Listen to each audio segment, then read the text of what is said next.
perhaps ask some questions about the presentation where persistent. So,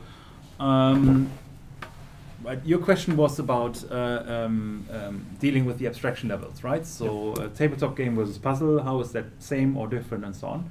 Because a tabletop game can be a puzzle in a way. Yep.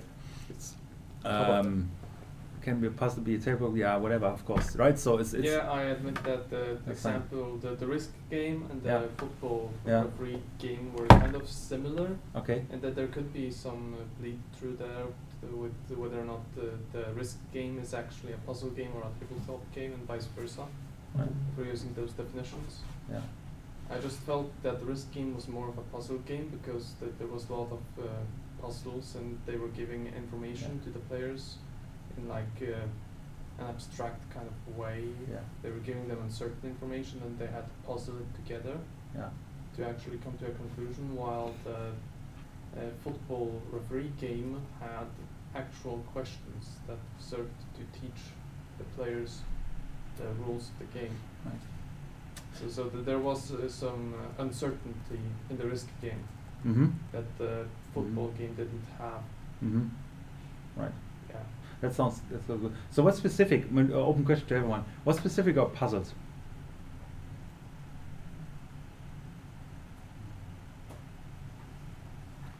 What? What's specific about puzzles as games? What's the specific characteristic about puzzles?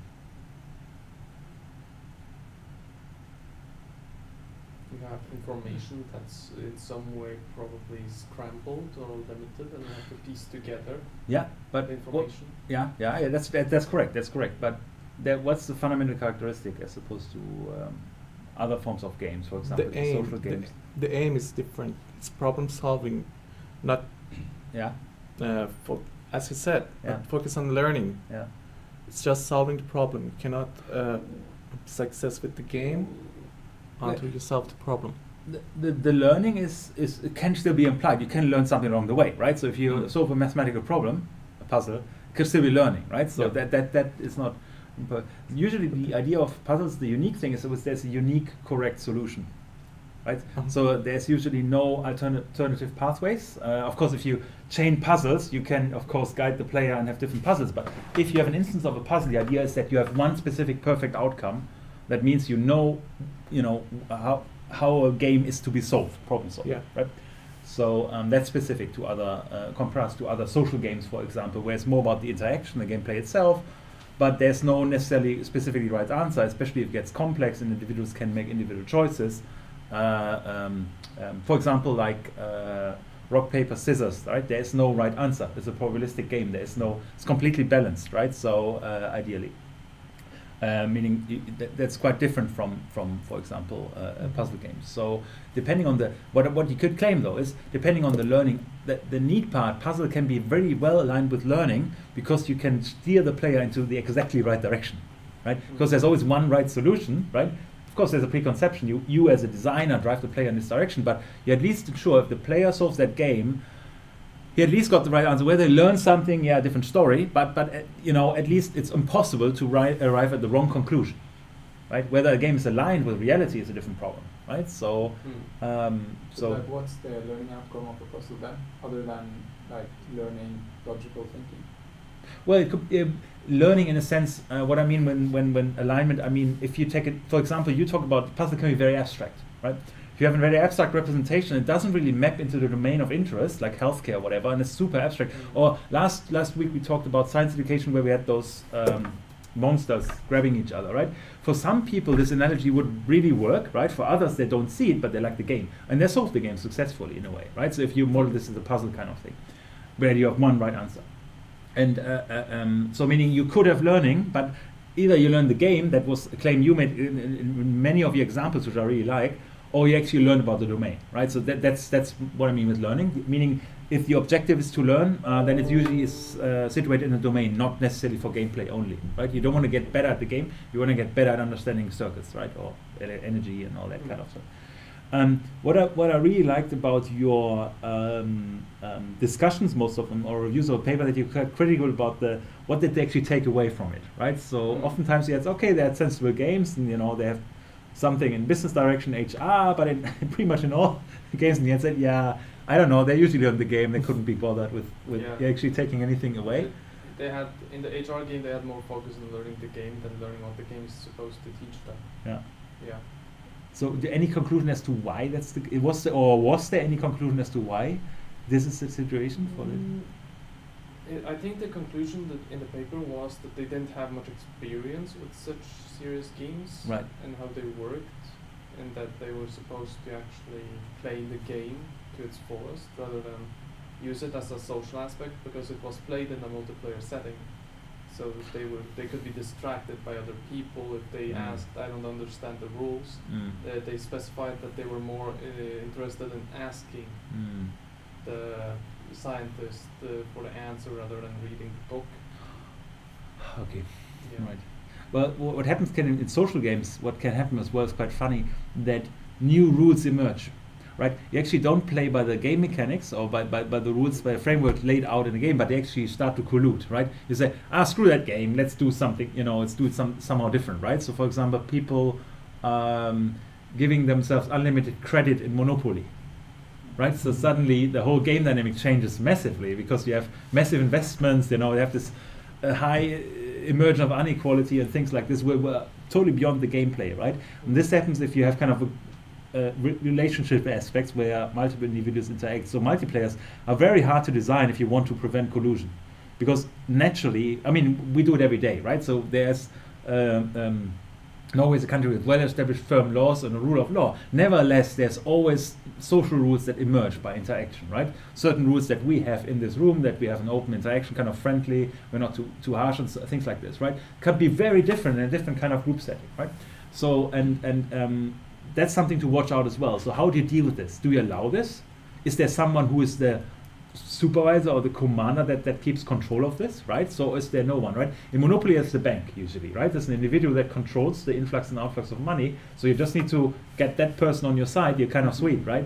But if you don't have this, if it's really peer-to-peer, then it can be really challenging to control the real purpose of a game. Or let go and say whatever. But in serious games, generally you want to control it, right? So because the fun is a secondary aspect, primary aspect is always the learning or whatever purpose of the game, right? So whatever you describe. It would be an entertainment game if it was the other way around. Exactly.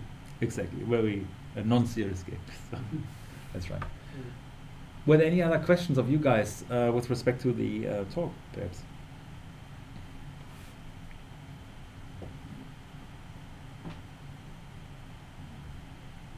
So one thing that I like that you talk, I mean, was that a no or still reflecting? Or No. And you can stop me anytime. Just some thoughts. You talk about attention in the beginning. That was very interesting. Yeah. I think you could have gone deeper in this direction. Right? I have focused more on the examples and when the slides came up. Right, yes. Yeah. So it would be nice to bring it back to this theme, because you could have structured your discussion in a way that what different types of attentions were afforded and how effective they were, right? So because that kind of links you a bit to that specific paper as well. There's also an element of different forms of attention and learning styles. And if you relate this nicely, kind of maybe tried to focus somewhat on when I started to talk about this example before, for example, I probably went away from the senses and the attention and said something about distracting players and how the senses work. But then I focused more on the examples. That's where I lost the slides. Yeah, I understand. That's where I lost the slides on the senses and attention in my short memory. So and the football referees, they didn't have information about how they handled attention and whether or not they did this in a multiplayer setting, single player setting. So that also. So what I think could be valuable feedback for your actual paper in the end, right? Try to find a theme, that you want to analyze papers by, right? The point is, in your defense, this theme is like incredibly broad. You probably learned that, right? So in your part, decision making, because we do it every day. I mean, I focused on decision making and tried to look for papers on decision making, and now I found out it's basically everything in serious games that isn't exactly in education. But even their decision making, because fundamentally you can say, if you give the player a choice, then you have an instance of decision making, right? And games are about interactivity, right? So fundamentally there's always choice implied, meaning any serious game would kind of by definition fall in this, Yeah. this bracket, right? So it's Marcus, you had an injection. Yeah, or just finish your conversation and I'll spit in a new point. Yeah, okay. So for your paper, just as feedback, two things. Narrow it down, right? Just say here, decision making, big picture and so on. You can exemplify certain domains and kind of try to get a focus, right, on one thing or one direction a bit, and see if you can compare them systematically by something. And attention would be one pathway, and it's really interesting because you can bring the theoretical backings and then see how they have been implemented in different games, or how different games or mechanics lend themselves well for different forms of attention, right? This is a good example. You have the narrative-based approach and the cognitive-based approach, which attract or stimulate different senses and therefore afford different forms of attention in a way, right? So if you can draw this link somehow. I'm just thinking about how to, in your favor, how to structure your paper a bit, right? So it's not just this and this and this and this, but actually have a shared theme, but across different instances of examples. That's what I want from everyone, really, that you kind of identify a shared theme. So, because for your masters, that's important, right? So you don't want to just paper 1, paper 2, paper 3 summarize them, but you need to give the field structure, right? So that's what good survey papers do. So, and that's what we want to emulate here. So you get a good background chapter together. That's the idea. So, so that's for you. It's something to take away to think about if you want to. And I think particularly the attention thing and the alignment aspects were also quite sensible. So alignment. What was the alignment again? I'll repeat that every session. What was alignment in CS games? That's the question, whether the game objective, the way it has been modeled, actually transfer back into the domain of interest, right? Is it aligned? Is the learning outcome in the game seemingly what on face value, meaning, oh, they do better in the scores, does it actually transfer into the actual domain, right? That means whether the game is aligned with its purpose or not, or is it just a game, a non-serious game, right? So, comments? No, I remember we had this in one of our meetings. Right, yeah, okay. Alignment with the real world requirements. That's correct, right? So it's basically, in our sense, it's validation, right? So we would need to validate, does it make a difference in the real world? Yep. So that's the thing. Marcus? I kind of lost my photo. Oh, that's a pity. That's a pity. That was not my intent. Should I let you go first? Okay. If it comes back, interrupt anyone who says anything. Yeah, sure. So, but I just wanted to put it out. In fact, that applies to all of you, right? So when I give those comments, that's in this case, it's a trigger. But in fact, it applies to everyone if you write your paper that's looking at those more general themes. Cool. Any more questions regarding the presentations or thoughts by anyone? Or clarification, basically, that you require? Clarification. I remember it. In your tabletop slide, you said that tabletops may shift from learning to group interaction. And as you read more on it, I want a clarification. Like cooperation in a group are still kind of learning. So like group interactions should like support under learning, but what are they implying? With like, is it like social interaction and it becomes a social thing rather than a learning thing?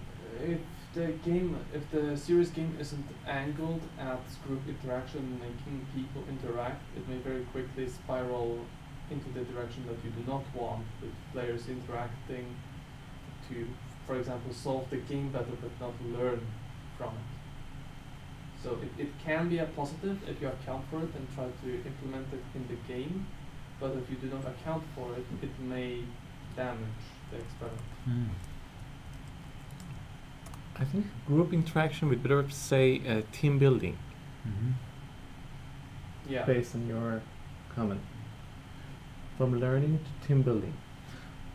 So that could actually be an interesting secondary motive, right? Or actually primary motive, right? You invest the game and have all play, or you have a game and subject the administrators to players, but your intent is not really to have them play the game, but actually to secondary, perhaps oppose the game collectively, right? The game is so shitty that everyone actually said, let's do something else. On this grounds, actually have a form of team building, right? They develop an informed opposition to the game itself, for example. I'm just making up stuff.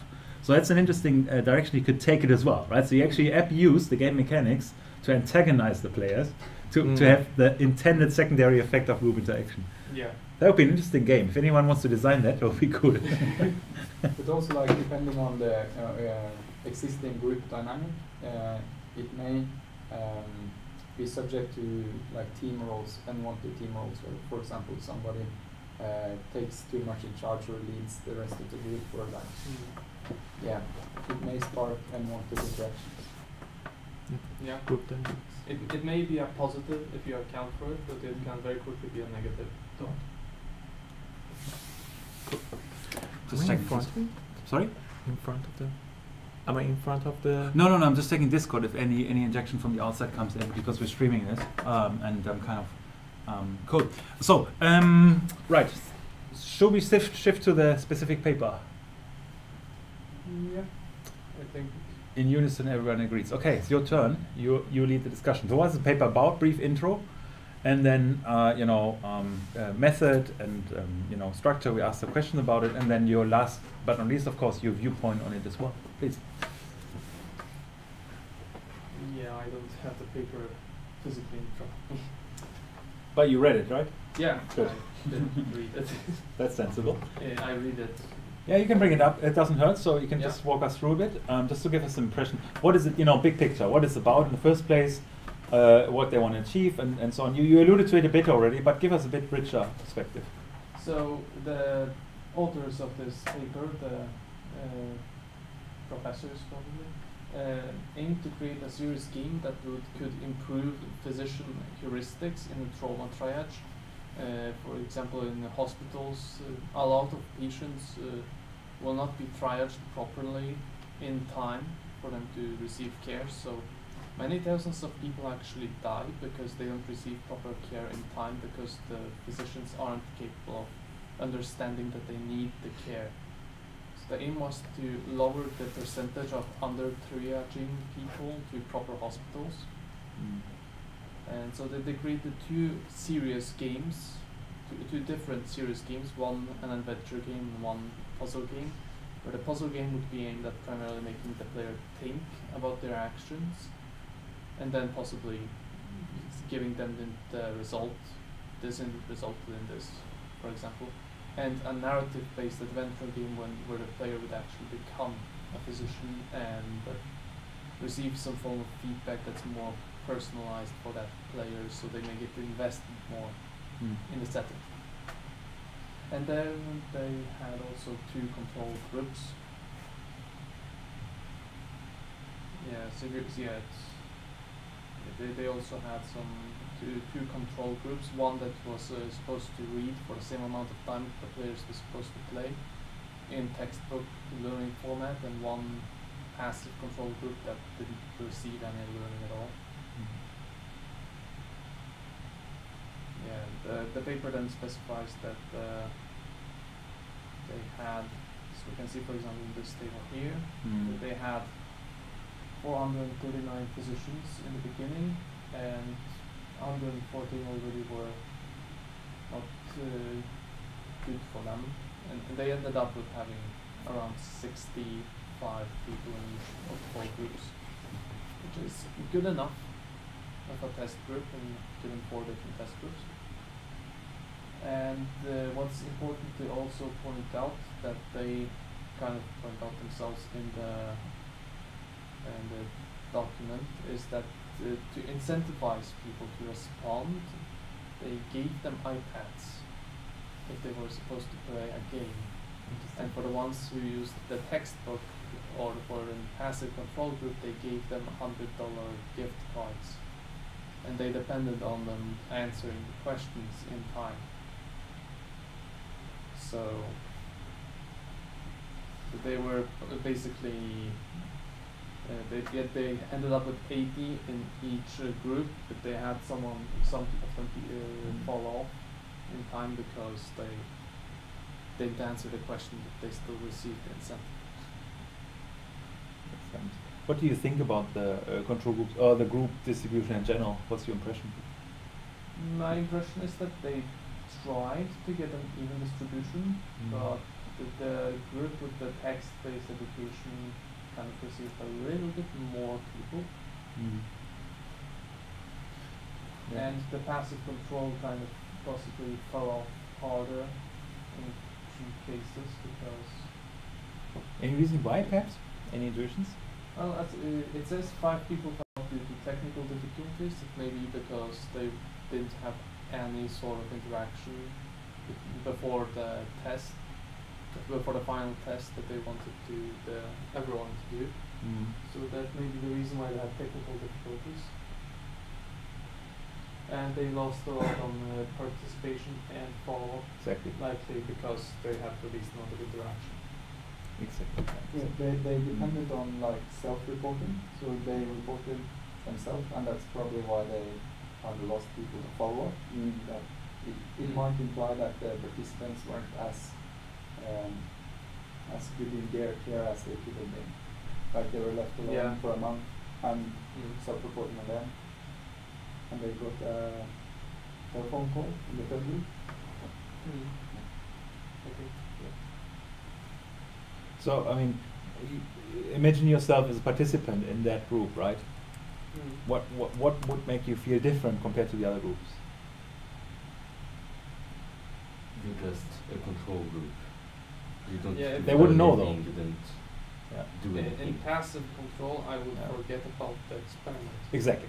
It's kind of I have this real life case right now. I received a letter a couple of weeks back from YVS now, someone that worked for them, in that they were supposed to have a survey a week later or something, based on how I traveled on Sunday. I didn't travel on Sunday, but I forgot about the test until Wednesday when I was supposed to do to do experts and teams. Because we were doing a survey day too, and I remember that there was the survey going for 2 days, and now they're going to call me on Monday. They didn't call me on Monday, but still, they lost me because they said, okay, here's this letter, here's this code. We'll want you to go there and answer us next week, and then people forget. Yeah, exactly. They would get better results probably with more people responding if they did it immediately. Yeah, I find it a bit interesting that they have such a low p-value or signal value on their statistics, but how little control they actually have over the experiment. Like they asked the participants to sit on the iPad for 2 hours in a duration of like a month, and then have a test on it. I find it kind of hard, like proving that the games actually were the determining factor in the questionnaires after. Like it's not set in a very controlled environment, which may be a good or bad thing, but thinking about the time span, it's I mean, on the other hand, I mean, how long can you lock up professionals, right? So I mean, it's not like you can take them offline and say, hey guys, controlled environment, let's do it, right? So it's kind of they distributed this on a conference for doctors. So they couldn't follow up, and then just basically take out a big room, 400 people, and have them sit there for 3 hours and do their stuff. Yeah, so like the practicality of it is one thing. There are certain ideas, yes. I agree with your comments in general. What I find though, from a modeling point of view, it's kind of really beautiful setup, right? I mean, the way that they describe it and also visually represented how they filtered it, and ideally they got fairly close to an optimal sample distribution, right? So if they put 80 in, and there were higher drop-offs, of course, in the passive group for kind of nearly obvious reasons, because 12 lost to follow up. I think it's kind of. It's still 11 for the advanced games and global games. That's right. It's still not that many. Yeah, exactly. So, I agree. So in this light, it's actually not too bad. So I think that, for example, compared to the last week's paper, the science education, that was like the group distribution was all over the place, right? So it was like 66 to 45 or something like this.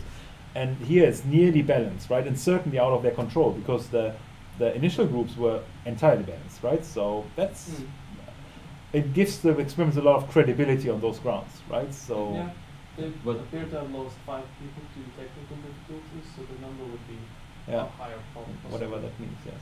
What I liked with these experiments compared to last week is that they actually included a real control group that did nothing.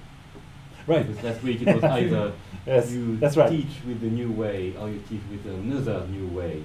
Yeah, that's right. I would think the results would be pretty bad for the control passive control group in that case where you have 6th graders trying to do this stuff immediately without any learning. Yeah, but they didn't include that traditional controls, like how they would normally standardize lectures in that field. That's right. Here they use everything. Yeah, so that's a very thoroughly developed paper, especially look in the appendix. It's exhaustive in terms of statistical analysis. That's like beyond what you usually expect, certainly in our discipline. But I think health sciences are specific about those characteristics, but they reported quite a bit, quite a high level of detail, and identified and isolated effects considerably. So that was, from a statistical treatment, I think there's little to challenge in this paper, right? So, but it still boils down to conclusions. Anyway, continue. What happened after that? So any other points you want to make regarding the paper? Yeah, this one is a good one. Yeah, they had various cases with various types of patients that they would have different illnesses. For example, they had a fall, I believe, one of these cases. A fall, a ground level fall with multiple rib fractures. That's severely injured but not representative. You don't see it immediately, but you still need to triage it because an 80-year-old woman that had a fall is probably going to need serious medical attention. That's right. So they had various cases to go through. What do you think about the cases and so on? Is there any into what you guys feel? Like, this is the cases that were presented.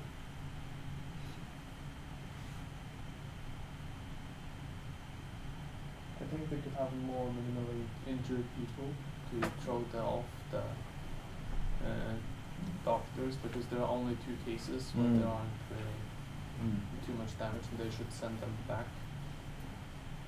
They could send 8 of these 10 people to the triage center, or to the trauma center. They state that they didn't have didn't record like the over triage, where the doctor sent them to the kind of the ER when it wasn't necessary. If they had included more minimal injured cases, they might be that might be interesting. So, okay, now let's apply the reason why I agree with this. First of all, there should definitely, one of the key problems in the health system is over-triaging, not under-triaging, right? So that's usually why doctors are so very, very careful in administering.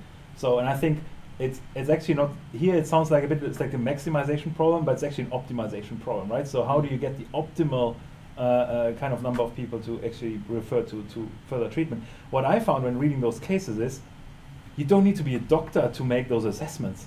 Like, read any of those cases, and I bet that you have non-experts that you apply the same kind of challenge with the same kind of game.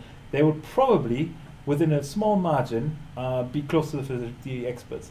The only thing that's tricky one is literally the minimally injured ones, in my view. Yeah. Because that's where I wouldn't know whether I would do it or not. But for the other ones, it's like it's nearly a no-brainer. Would die if not treated within like 5 minutes of arrival.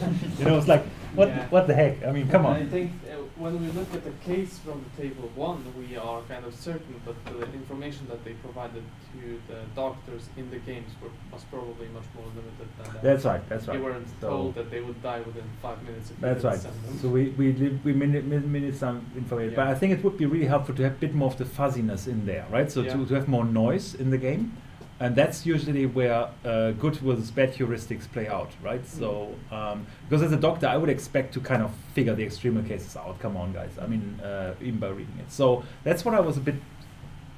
So it's a bit unbalanced. It's very polarized, right? So anyway. They aim more at testing for under-triage and try to get different cases rather than test for over-triage. So that it could be a case. It would be interesting because they set up all this money and environment to do this, and then they just tested one slide case. Exactly, right? So it's a bit of a pity. It's kind of interesting.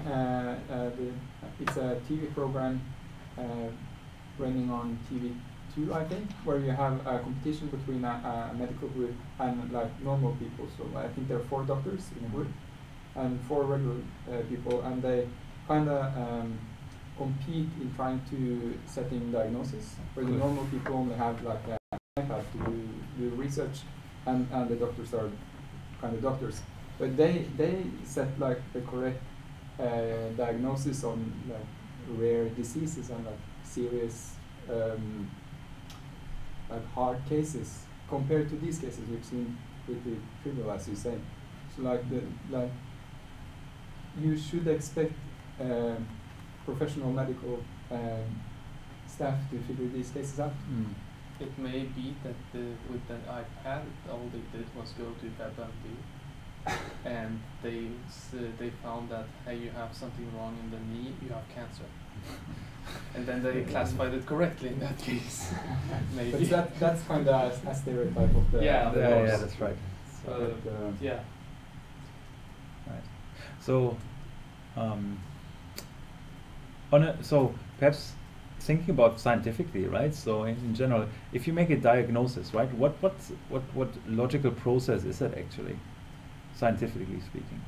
What kind of logical processes do we usually apply when deciding on research methods? What two dominant approaches do we do when we want to draw conclusions?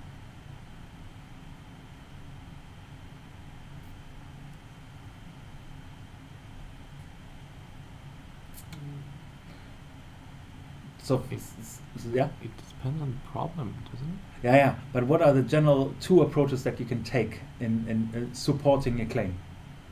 Well, you have the statistics. Yeah. So like it's the answer is in the numbers. Yeah. Qualitative and quantitative. Close to it, yeah. And what's associated with this? If we have mathematical proofs, for example, what do we consider those as? Mathematical proofs would be qualitative. Would they? No, quantitative. They're numbers, right? Well, statistics would be quantitative, I think. Well, but a mathematical proof is hard, right? So there's Yeah. no right and wrong generally. Well, there's a right and wrong, distinctively a right and wrong. Yeah. There's no fuzzy space usually, right? Statistics is also probabilistic, meaning there's a bit more gray area, right? So I mean that's why reporting ranges, right? They're not reporting exact numbers. They just say between whatever 6 and 18% improve or whatever, right? No, what I want to get is like induction and deduction, right? As processes. So if you have a formal proof, and you can derive by analogy or whatever else, link it to this general premise, right? So, for example, the classical one: all people are mortal, therefore all humans are mortal. You're human, therefore you're mortal, right? So that's kind of a deduction approach, right? So the alternative is Induction. yeah, which works, which way? Yeah, what does it? How do you do it? You have some facts that from the facts you're going to establish some theories and some claims. Right. So you see people die, right? So they usually die around 80 years old, right? So you generalize the fact out of this. Oh, people die, right? So done, right? So, but this is probabilistic, right? So because you don't know if it applies to all cases, and the deductive case you know, right? Analytically, it applies to everyone, no exception. Inductively, yeah, probably realistically. However, of course, if you don't have mathematical grounds to prove something, social science in particular, economics and the like, political science, your only choice is to do it inductively. So what do doctors do? Do they do deduction, induction?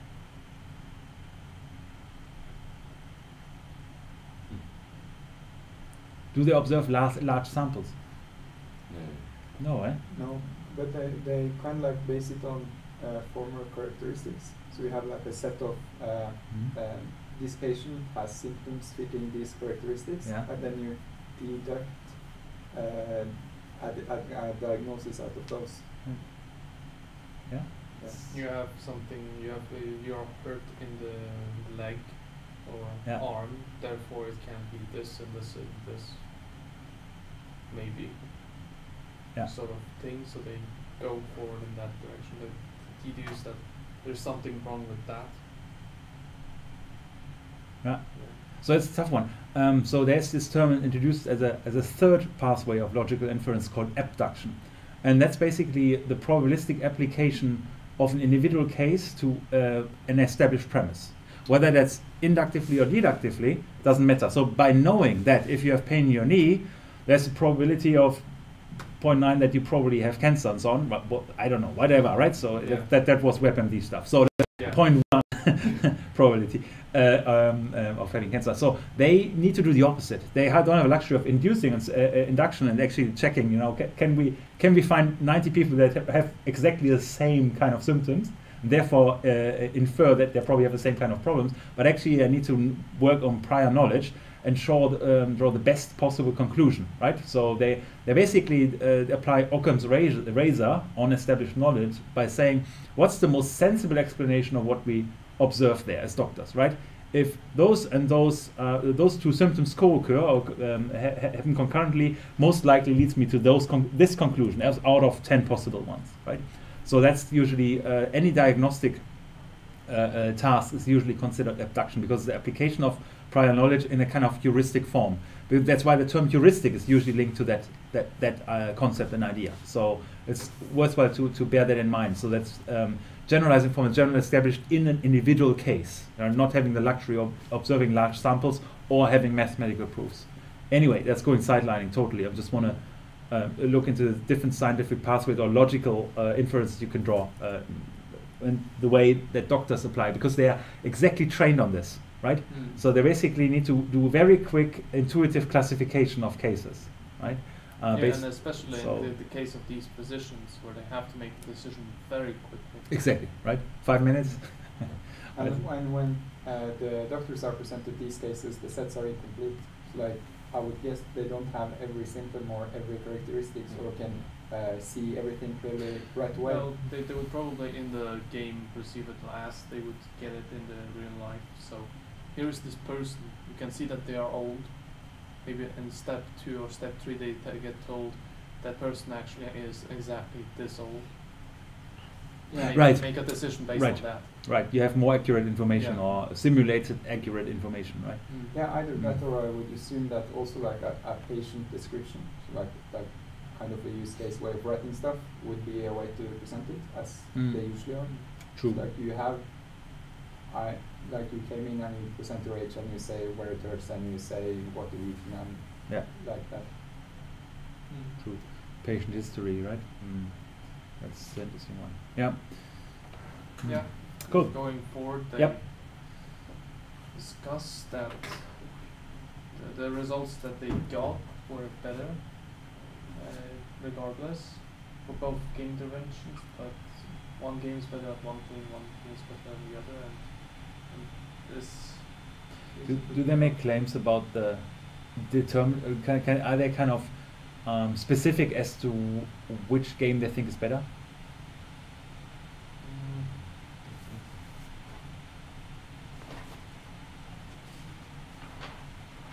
Yeah. They write here, for example, that the narrative game is better than in non-representative, and the puzzle game was equally effective with both. So the text-based was ineffective. So they kind of don't mention that the puzzle game was better in representative cases, but you can see it in the statistical results. Yeah, they're probably very careful ascribing it too much generality, right? So they wouldn't want to say, hey, that's the better approach. But they draw an interesting different, provide a different explanatory insight with respect to the games. What did they say about the physicians to some extent?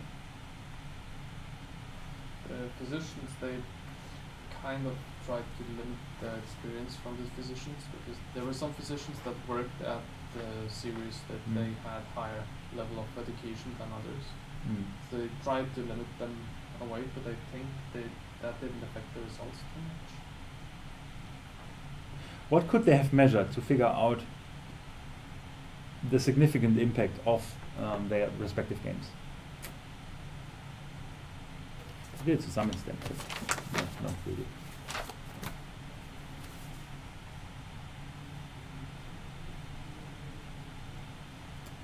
Well, the games are really, really different in their nature, right? One works based on narratives, the other one is a puzzle game, right? So,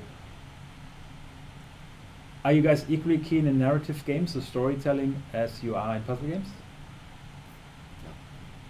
All of you? No.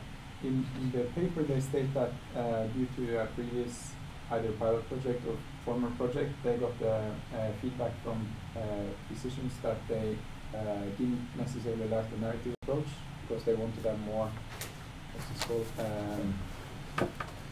a more cognitive approach. So they are more in the old school way of wanting to read the textbook and they learn from that, but the results spoke for themselves that they actually learned more from a narrative than approach.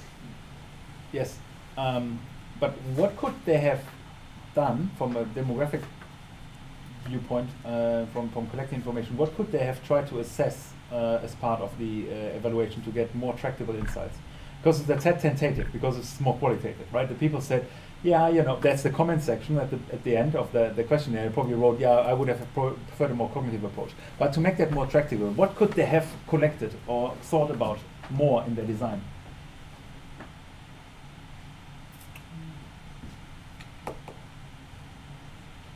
Comes back to stuff we talked about in some of the lectures.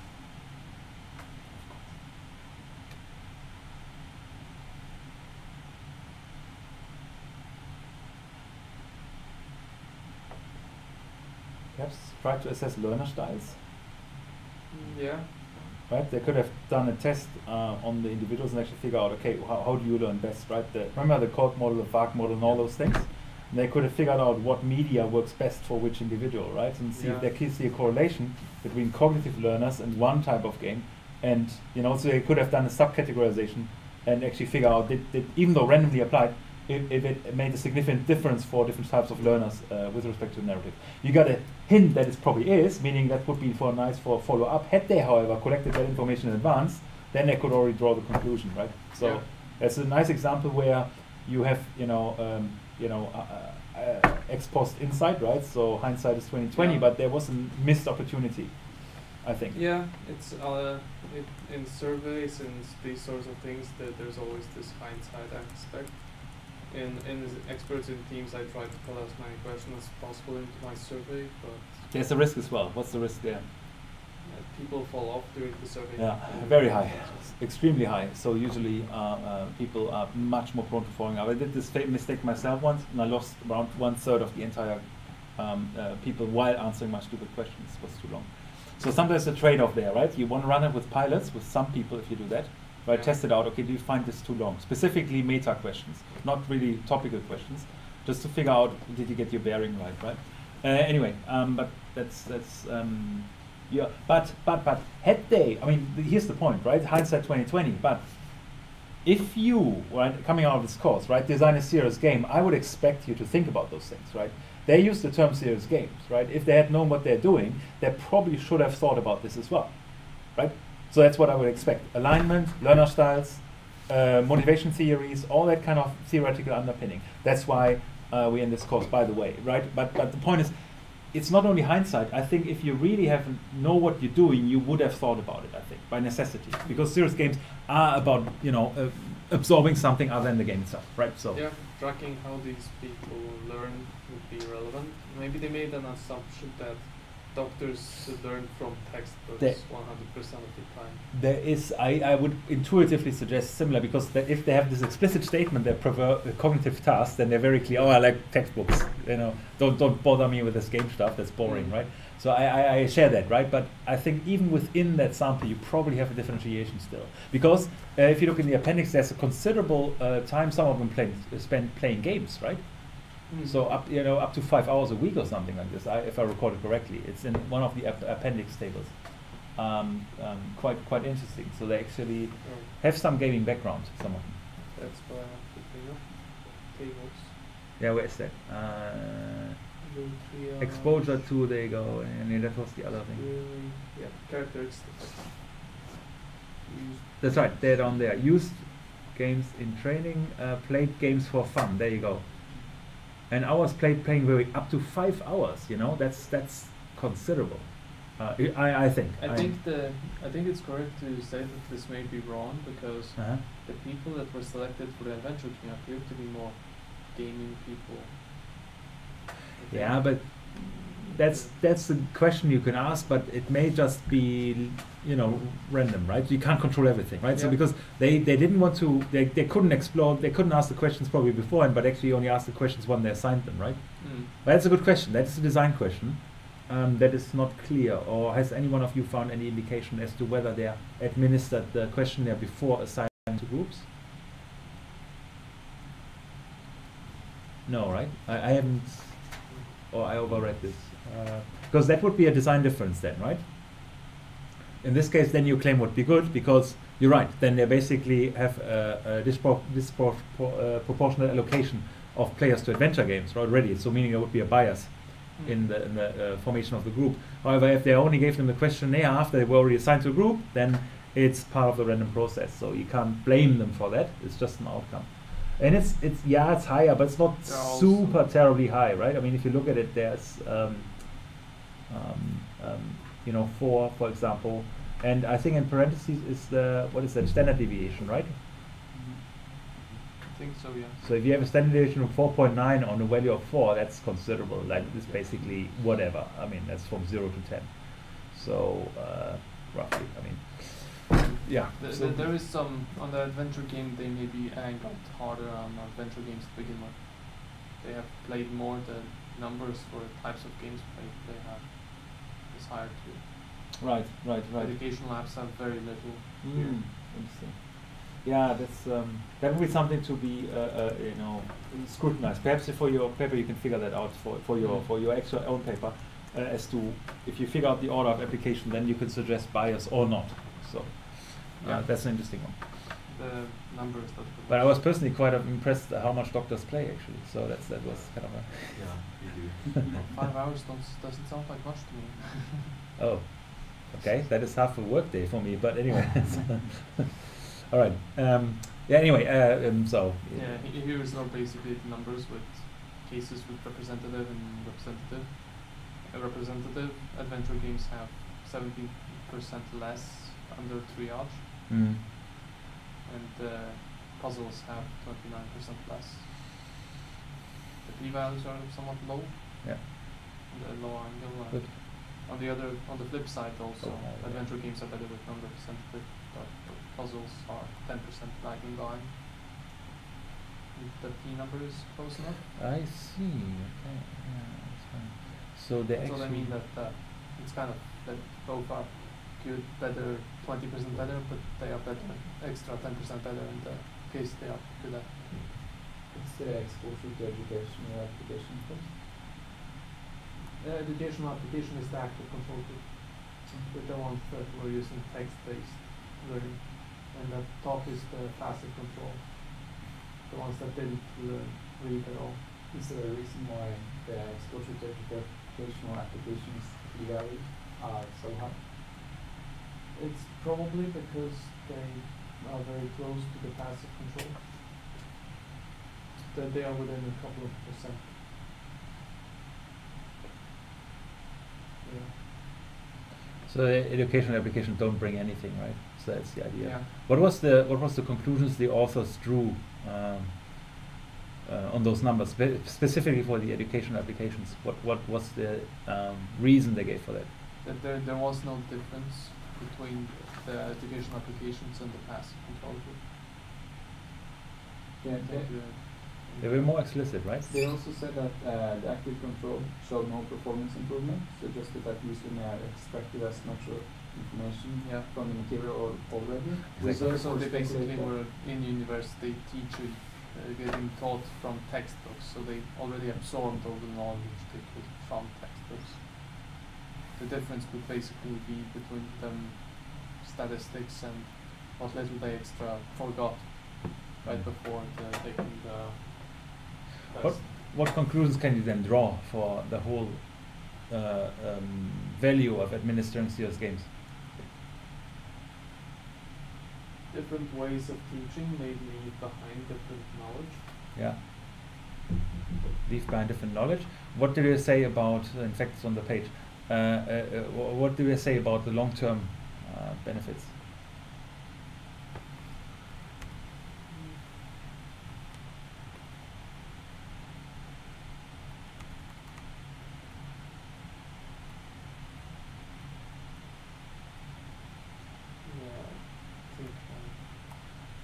think I missed that. Like.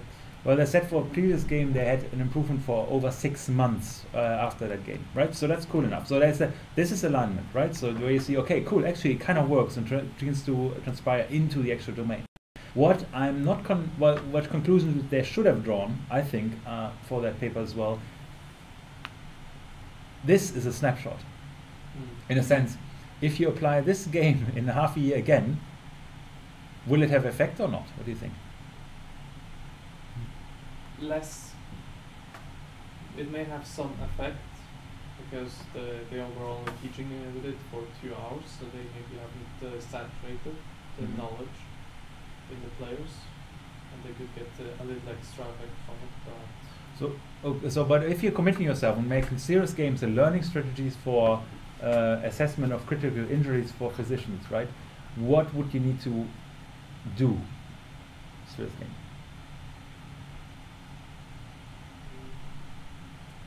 What is one of the aspects you need to bear in mind there? Can you have your fixed portfolio of serious games that you apply?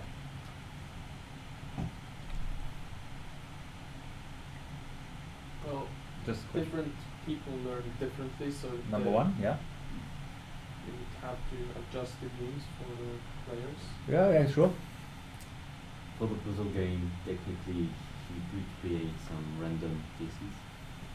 So reliability will be way higher. Yeah. Whereas for the adventure game, well, once you're done with the story, you generally don't want to go through again. Exactly. Spot on. That's my intuition as well. This game is nice for now, right? Yeah, but in 6 months it bottoms out, and that's it. You can't reuse the games anymore unless you have a new group of people, blah blah blah. But the fact that they use this gold standard thing, what is it? Advanced trauma life support text model gold standard for medical education, every one of them. One of the conclusions they drew, that doesn't have any effect anymore, right? Because they absorbed it as well, right? So the idea is there. If you do anything with alternative learning styles and learning methods, you constantly need to throw out new games. Like you can't effectively can't reuse, right? Yeah. At least if there has been administered once. So the implications are considerable. Meaning there's an entire game design studio that continuously develops a new game, probably also new dynamics and mechanics of the game itself, to actually keep players engaged and keep the learning up, right? So it's nice to see. That said, I'm questioning the really long-term impact of this approach. At least needs to be discussed, and I think it's not discussed enough here, right? They say after 6 months there was still significant impact. Yeah, cool, 6 months. I mean, is that what we're aiming for? Yeah, probably, but is that worth it, right? Because as you said, there is considerable investment in this study, right? iPads, game studios developing different ones, right? Previous pilots. I mean, and so many participants, and then follow up, let alone the payment of researchers and so on. So that's not something you can. That doesn't come for free, right? So and it doesn't really scale. That would require continuous investment, right? So in terms of, I think they were granted. They had a grant for research. That's right. But those grants run for 3 or 4 years, not forever, right? Yeah. So how can you sustain that momentum, right? So that is a question that I think has not been really asked or discussed there, which I find is relevant in terms of long-term alignment, right? Well, the paper is from September 11th, 2008, as you can said there, so they may do another follow-up. Yep. As I said in one of the links, I found some different serious game study from the same people written 2 years ago or something like that. Maybe it's 3 years now. Yeah. Cool. They may be doing follow-ups first later. Yeah. But yeah. I mean, from a design perspective, slowly moving back to the serious games thing, it would be nice, and that's applicable to you, is if you can generalize elements of the serious game that you can in fact reuse, right? Like a design framework or something like this, where you can actually say, yep, different game, but you have a fixed set of guidelines that you could use to design a variant game, and those guys could come up with this. That would be contribution, right? Because then anyone can go away to use those guidelines, develop serious games, and hopefully have continuous improvement by recognizing the fact that they continuously need to develop, right? So, so that could be an interesting value coming out of this kind of study if the follow-up, perhaps would consider this. So yeah, I think if they publish the article or they published it here in September 11th, though I think on the website they sent it in first in March 2018. So that's usually a time frame for review, 6 months or something like this, and another few months for publishing. So, yep, that doesn't surprise me. In fact, you picked the paper very timely. I like that you have a decently timed paper. So meaning it represents the status quo, which is really good in a way. Yeah. Cool. Any other thoughts about the paper? Just a tiny thing. Yep. I found it weird that they talk about methods at the end of the paper. yeah, I found this entire section to be. So the organization is very unorthodox, right? So Yeah. it's very unorthodox. It depends on the journal. That's correct. Yeah. So and the Maybe discipline, that right? So in the previous article that we had, the tables were in the paper and everything. Yeah. And here they were all in an appendix. Yeah, and I would like that if they could split up the appendix. So for example, you could have appendix A with only the statistical data and then appendix B with the different comments. Yeah. It was a bit of a weird way to structure a paper. Yeah. I would kind of appreciate if they didn't put the numbers too much in the text for the statistics. I see. Because they are hard to read. If you have them in the appendix, I can go and read them in the appendix. Right. Like for example, we have suddenly here CIP, there CIP, and so Okay. there are Interesting. They're They're very numbers all over the place, like here again. But the way you that's interesting. They're very interesting observation. That's really good. So it strongly is discipline dependent how you did. So the journal prescribes that usually, right? How those kind of structure can be, but also in this discipline, it's super important to have the protocol and the method laid out properly. How you should read this is those numbers are basically not. This is not the place of reporting. It's a place of reference, right? What that should make easier for readers is to quickly get to the right spot in the appendix, because the appendix is rather extensive, and that's the usual thing. So the idea is basically when you take those numbers, you just skim over the appendix until you find the numbers, then you kind of find the right table. So that's the kind of thing. It's basically an extract from the appendix.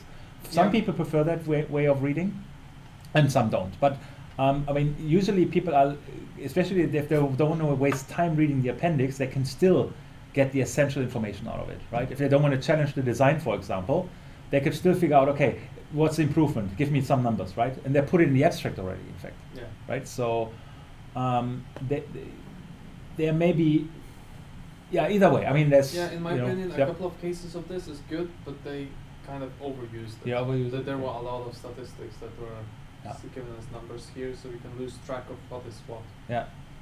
It's a stylistic preference. I agree with you. I mean, but it's really strongly grounded in discipline, right? So this is a very structured approach. I think in CS we're slightly more flexible, computer science, in terms of how we structure papers, and the journals gives us more leeway.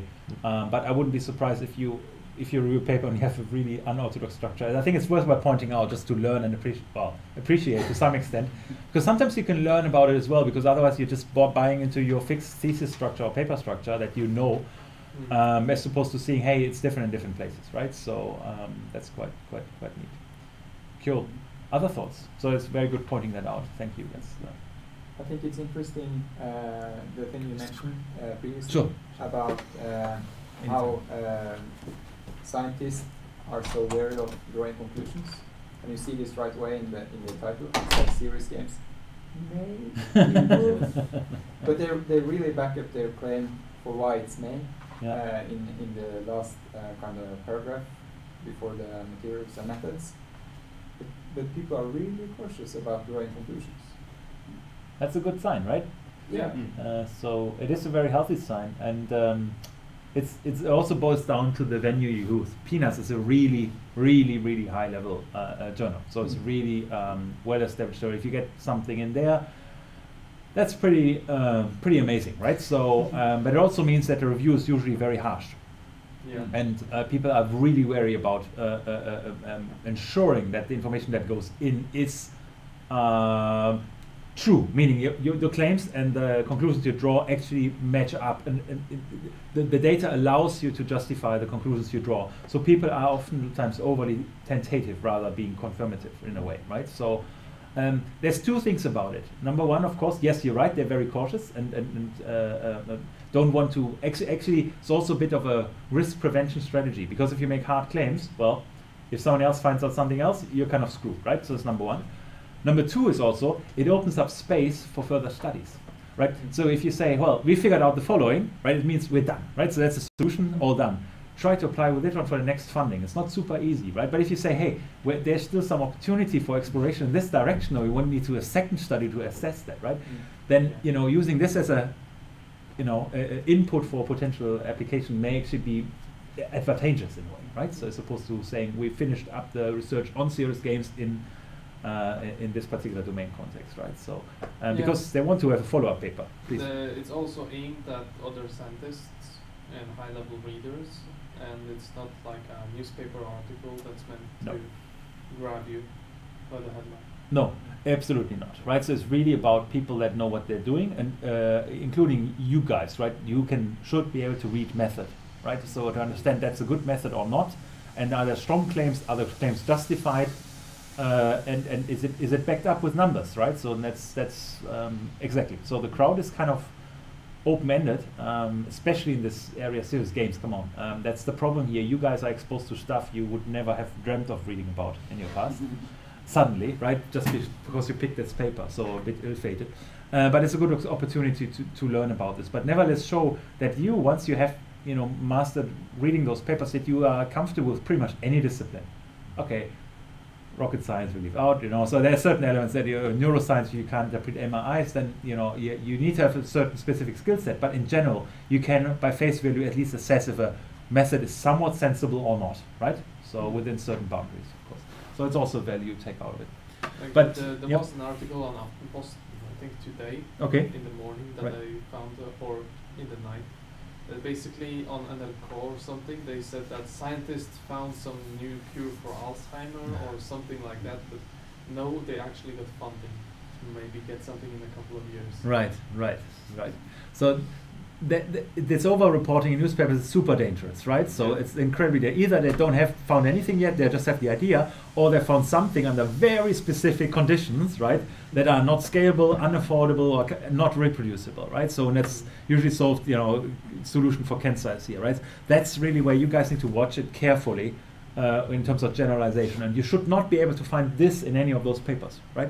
If you find this in any of those papers, you kind of, then okay, I need to bring up this paper because we need to screw it collectively, right? So, but you shouldn't find this. So it's always a good sign if there's an element of tentativeness, but confidence with it that is provided. The worst thing is to be overconfident about the wrong thing. So that's usually risky. Cool. Well, thank you very much. That was kind of an extended discussion that emerged here. So I appreciate it. So it's quite. Yeah, quite something to explore and discuss. I hope you took something away for your report to some extent. I'll switch off the stream for now. By the way, I didn't mention it before, but William also injected a question that was precisely the one that who I think you mentioned it was or you yourself the tablets against the $100 voucher kind of thing, which is kind of disproportionate. If you give them a $300 tablet as opposed to the thing. So that is something that William remarked. That's very true. That's another factor, of course, that's to be considered. So I'm just mentioning this one. That was just an incentive they gave. Yeah. They had to give them a tablet because they maybe didn't have a tablet. For the 1 hour survey. Yeah. But it's also 1 hour. They didn't have an Apple tablet. But it's like it's an incentive for what? Participating. So they respond, so they feel like, okay, you gave me the tablet. Yeah, but when you see like the drop-off numbers, they were pretty distributed on all 4 arms. Yeah. So like I don't know if the $300 incentive made the games arms more participative as the rest of the I see. both the passive group and the active group. Yeah. Like the fall-off rate wasn't drastically bigger in the passive or in the active control. But it was an interesting point, and it was kind of weird giving an iPad away for like 2 hours. Yeah, I think it's a government grant, so they don't as attached to the money as if they did it themselves. Most certainly. Yes. So they gave away like 160 iPads and $160 gift cards from Amazon. Yeah, so I see you get an estimate of the amount of funding they had probably for the study, right? So, so it sounds good.